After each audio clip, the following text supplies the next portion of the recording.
She showed up in court with fake tears and a lawyer who talked like we'd been married for years. We never even signed a lease together. But she wanted half of my crypto wallet. All because I let her crash at my place when she was between jobs. They called it common law marriage. I called it war. And since she wanted to treat me like a husband, I gave her the divorce she never expected. My name's Aaron, 29, software engineer in Austin, Texas. 3 years ago, I was just another crypto nerd stacking Ethereum in my spare time and minding my own business. I didn't party much, didn't date around. But then I met Sasha, the type of woman who made heads turn and bank accounts bleed. She was charming, confident, and just electric. We started casually dating. She moved in temporarily when her lease ended. She said she'd help with groceries. She didn't. I paid for everything. Rent, utilities, her car insurance. But I didn't mind. Not at first. She wasn't my wife. She wasn't even my fiancée. So when I ended things and asked her to leave, I thought that was it.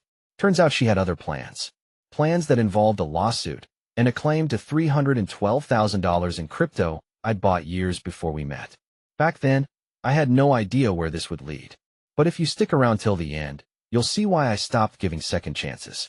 And hey, maybe you'll want to send this to someone who needs to hear it. They say the worst financial decisions come dressed as favors. I didn't know that back then. All I saw was Sasha, holding a cardboard box and blinking like she'd just cried, but without a single tear in sight. Just for a couple weeks, she said, shifting her weight in those ridiculous platform heels. Till I find something else. She had just broken up with her roommate. Something about toxic vibes and stealing oat milk. I didn't ask questions. We weren't that serious. 2 months of dating, some weekend sleepovers, the occasional brunch. I liked her. She was fun. Wild, in a way I wasn't. But logical? Nope. Still, I opened my door. Sure, I said. Just till you land on your feet. She gave me that smile, the one that made guys in restaurants knock over water glasses. And just like that, she moved in. At first, it was fine. Kinda nice, even. We'd watch late-night horror movies, order sushi, sleep until noon. I didn't mind covering groceries. I earned more anyway. I figured it was temporary.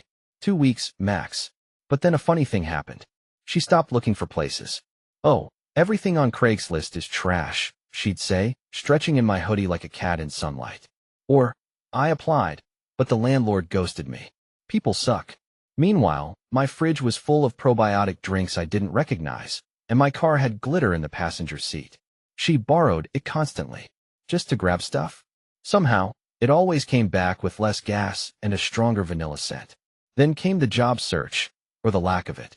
I'm manifesting the right opportunity, she said one day, while I was trying to debug a broken script for work. The universe will send it. I didn't argue. I just went back to my laptop. That was my mistake. I didn't want to sound like a jerk. I didn't want to be that guy, the one who ruins a good thing with rules. But little by little, it stopped feeling like my apartment. My gaming monitor got shoved into the closet to make room for her mirror. She started calling the bedroom our space. She made a TikTok of herself dancing in my kitchen and tagged the location as home. One night, I came back from a late shift and found her holding my hoodie to her face like it was a blanket. "Babe," she whispered. "I've been thinking, maybe we should just make this official." I blinked. "Official how?" She giggled. "I mean, we basically live like a married couple already." That sentence should have set off every alarm I had.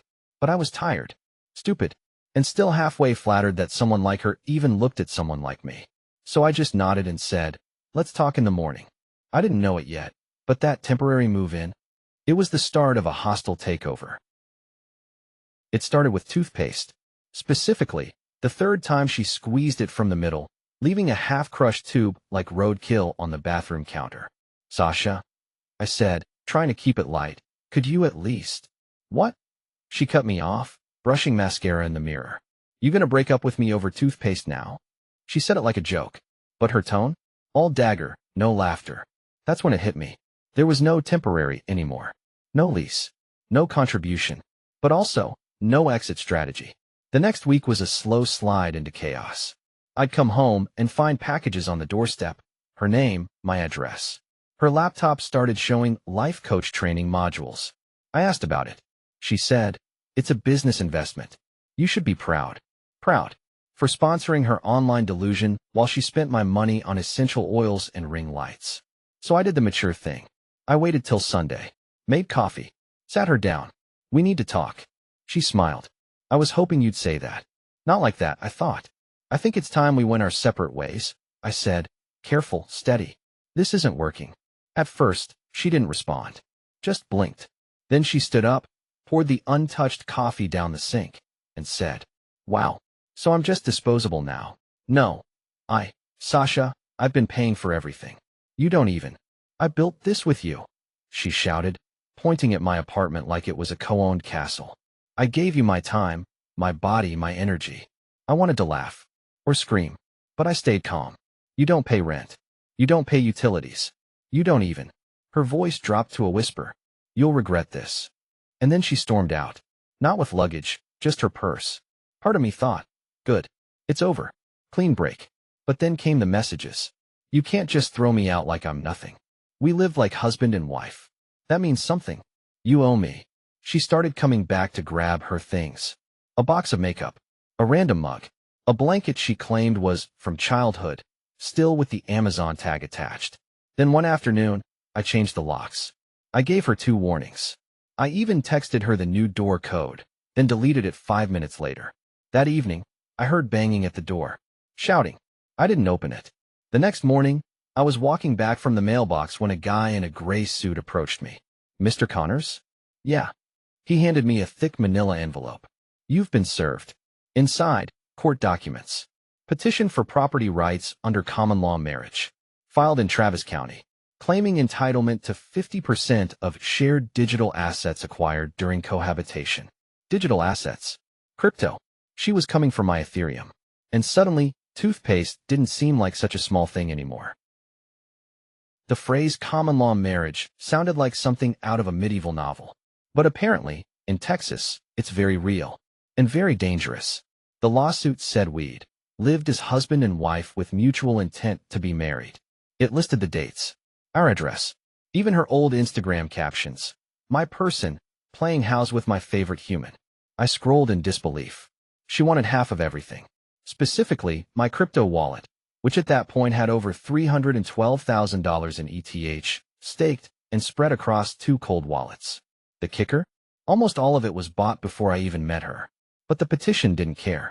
It lumped it in under marital digital assets. The kind of phrase only a lawyer could invent. I called my old college buddy, Logan, who now worked in family law.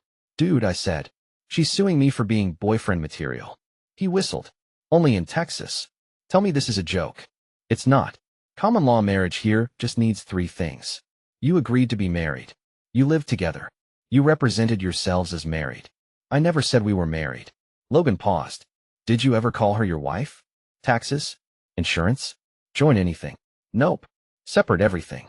Hell, she never even had a key. She memorized the door code." "Okay," he said slowly, "that helps. But the real problem is proof of intent. If she has text messages, posts, even verbal witnesses who heard you act like a couple long-term." "She doesn't," I said. "I mean, maybe a few selfies. She did tag me sometimes." "Find those. Screenshot everything. And you'll need to prove when the crypto was purchased. Dates, receipts, blockchain logs. You have that?" "Yeah, of course." "Then we might have a shot." "Might." "She's playing emotional chess," Logan said. "If she gets the right judge, one who buys into her victim act, it could go badly. Especially if you look like the cold tech guy who dumped her." Which, let's face it, I did. A week later, we had our preliminary hearing. She came in with fake sadness in full bloom. Loose curls, a beige dress, minimal makeup, the sad but dignified look. Her lawyer? A guy who looked like he sold self-help books at airports. He addressed the judge like they were at brunch.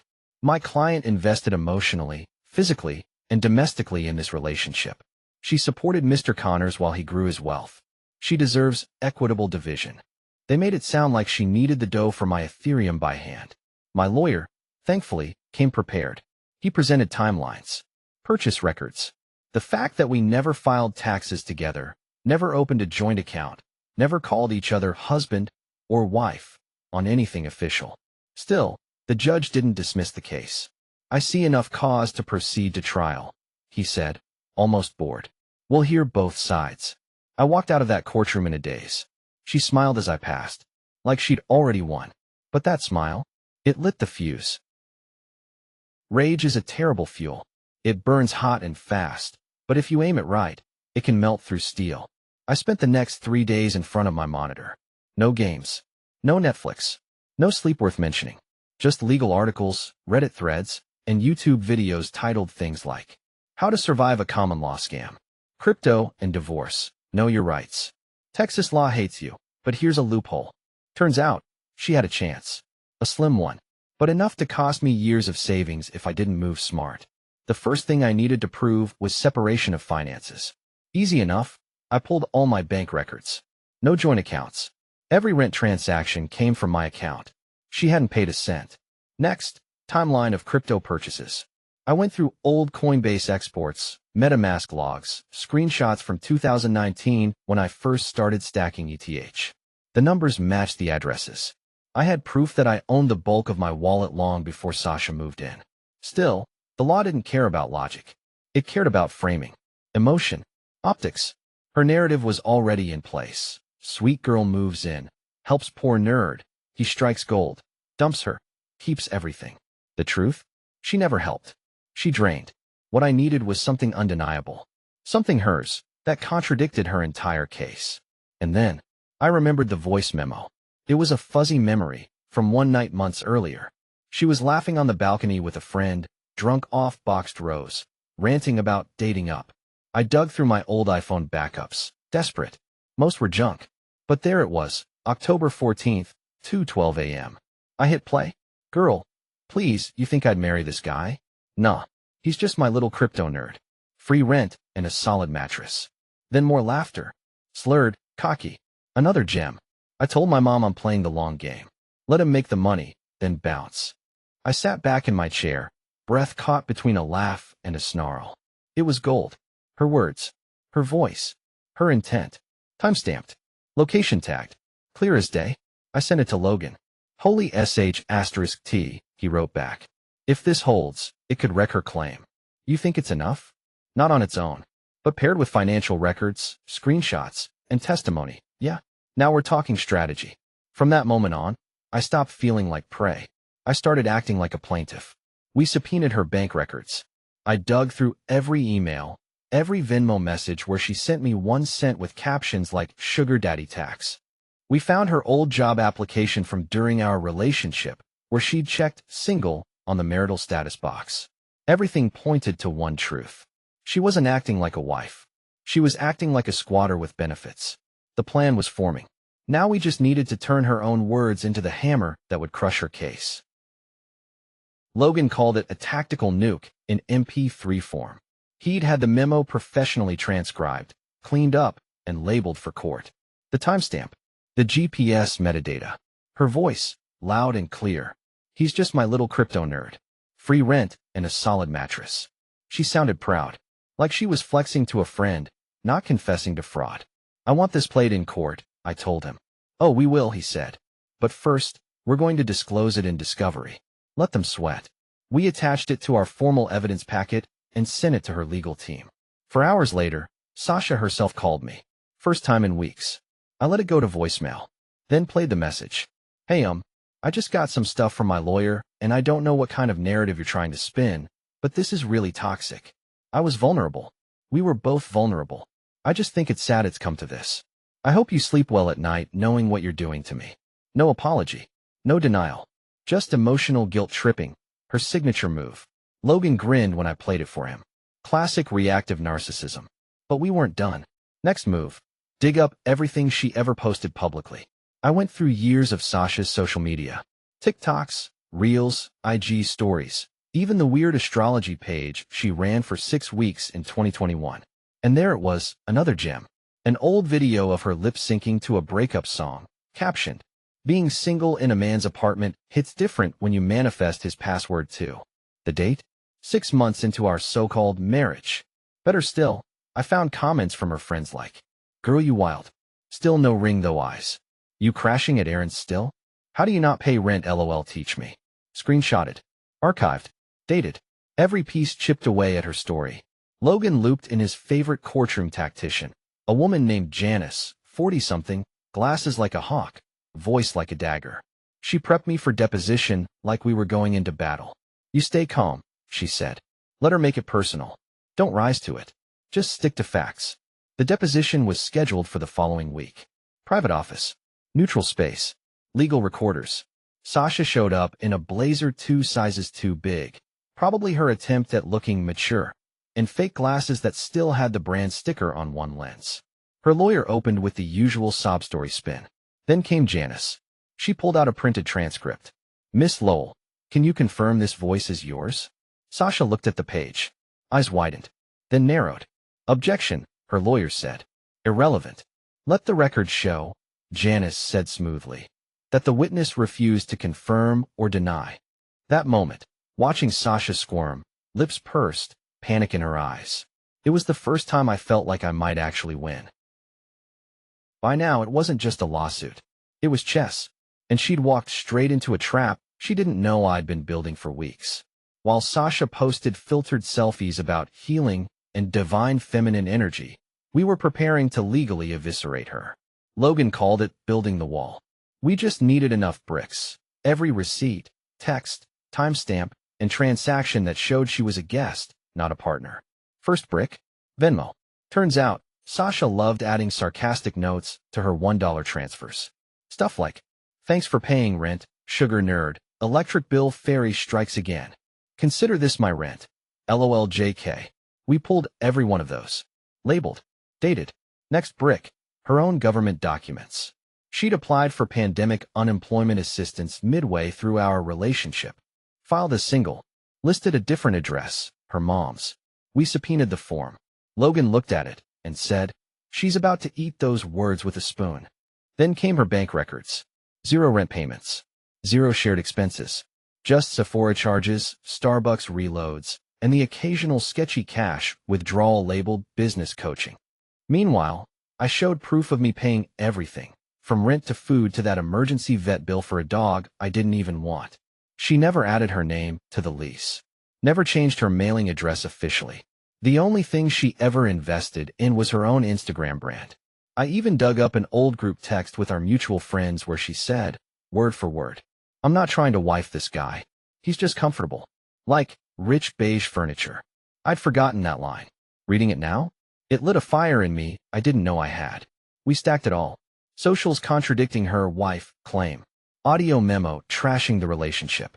Paper trail proving separate finances. Government documents showing she herself didn't believe she was married. Then Logan dropped the final piece. She ever sign a lease? On anything? I blinked. No. What? If she never had official residency, not even mail, we can argue she was a guest the entire time.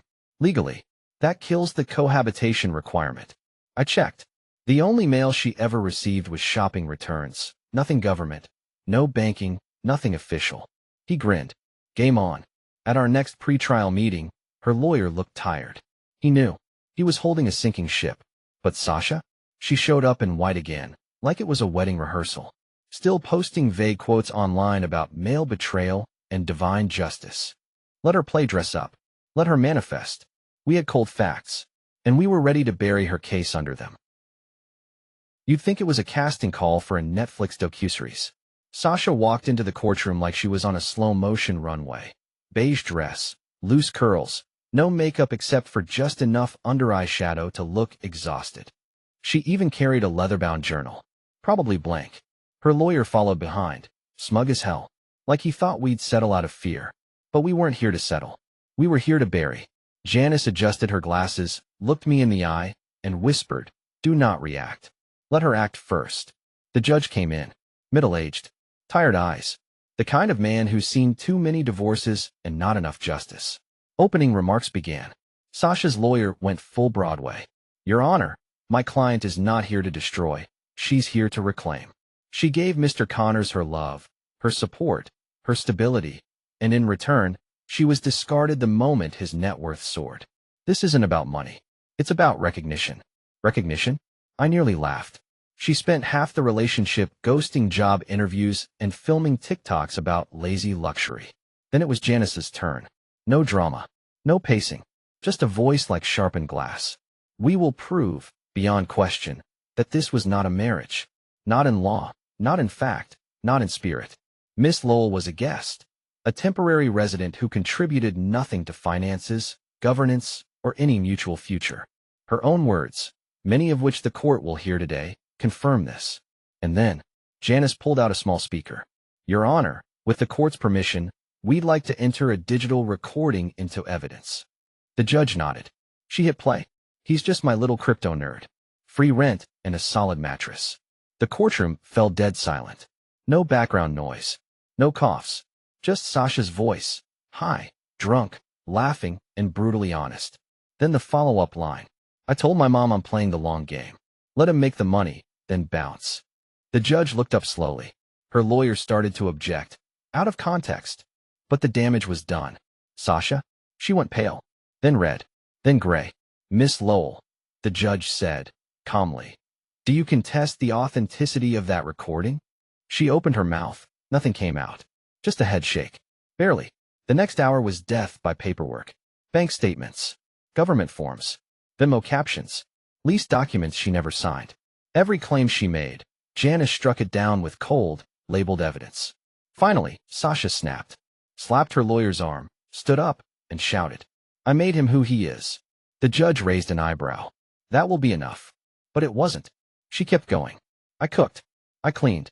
I made his apartment feel alive. He was nothing before me. That last part? Janice smiled. Because now it was personal. Now the mask had cracked. And now, the judge saw the real Sasha. After Sasha's outburst, the judge called a recess.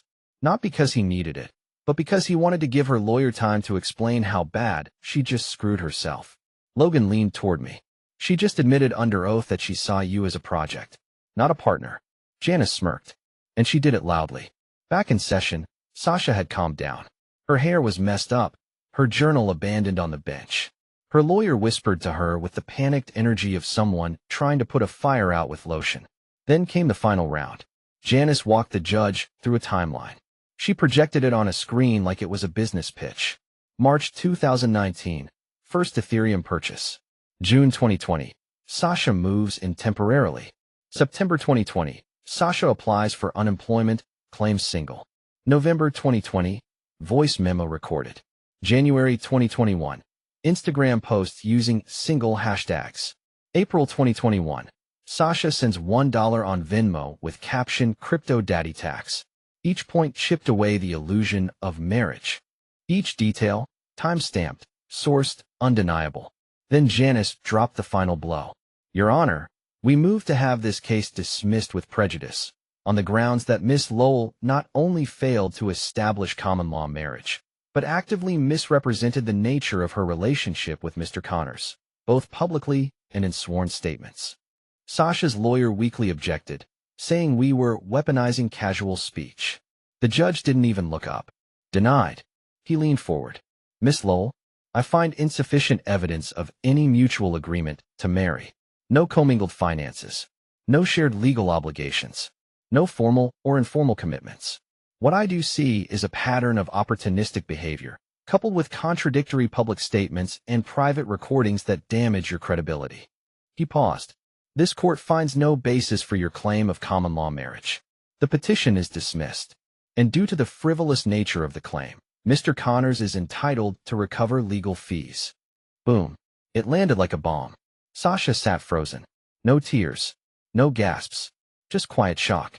She stood up, grabbed her journal, and walked out like a malfunctioning robot. Her lawyer followed, face blank, eyes already calculating the next case where he might not get humiliated. Outside the courtroom, Janice turned to me. Want to go after her for defamation next? I blinked. You mean like sue her? Absolutely. She told people you abandoned her. That you stole her money. She posted lies online. We have screenshots. We have motive. We have damage. I nodded slowly. Not out of spite, but because she tried to rewrite my life. To twist it into her fairy tale of betrayal and entitlement. And now, she was going to pay. Most people think court ends with the gavel. But for me, it started there. The dismissal was satisfying, sure, especially watching Sasha stiff walk out like a deflated influencer. But the counterattack? That was dessert. Logan and Janice filed a civil defamation claim 2 weeks later. Not just because of the court lies, but because she'd gone on a whole online campaign during the case. Screenshots flooded in. An Instagram story where she wrote, "Some men build their empire on your back and then leave you on the curb." A TikTok where she reenacted our breakup using audio from Gone Girl. A comment on Reddit under a throwaway account, but the IP matched her Wi-Fi. "He gaslit me for years and stole money I helped him earn." That one. The judge didn't like it. We demanded $25,000 in damages, not because I needed it, but because people like her only understand pain when it's monetized. She didn't even fight it. Her lawyer emailed Logan and offered to settle for $15,000 and a full written retraction. No admission of guilt, of course. Just a resolution. Janice said, "Take it. Fast money and a clean win." So I did. The best part? The settlement contract included a gag clause. She couldn't post, comment, or imply anything about me again, anywhere, ever. If she did, she owed $500 per word, plus legal fees. A week later, her Instagram vanished. TikTok scrubbed. Her old lifestyle blog deleted. Even her life coaching page changed names. She tried to reinvent herself under a different handle, but we flagged it, and she folded fast. By the end of that month, it was like she'd been erased from my story. As for me, I transferred my crypto to a new wallet, off-grid and air-gapped. Bought a new condo. My name, my money, no guests. And for the first time in over a year, I slept like a man who hadn't been legally married without knowing it. One night, Logan texted me, "Congrats, bro. You're officially divorced from someone you never married." Damn right. She wanted half of my future. Instead, she got $15K of hers erased and a permanent seat on my mental block list. I heard Sasha moved to LA, started branding herself as a feminine wealth coach. No website, just filtered selfies, recycled quotes, and a bio that says, "Helping women reclaim their power from toxic masculinity." Cute. Meanwhile, I've been busy reclaiming something else. My peace. No more inbox threats. No more lawyers. Just clean silence, cold storage wallets, and a lesson I'll never forget. Never let someone squat in your life just because they smile the right way, especially when they think love is something they can monetize. In the end, she got what she wanted. A taste of the courtroom, a headline in her head, and 15 grand of her own money burned in the process. And me? I'm still single, still rich. And this time, the lock stay changed. She wanted a husband's money, but forgot that husbands get lawyers.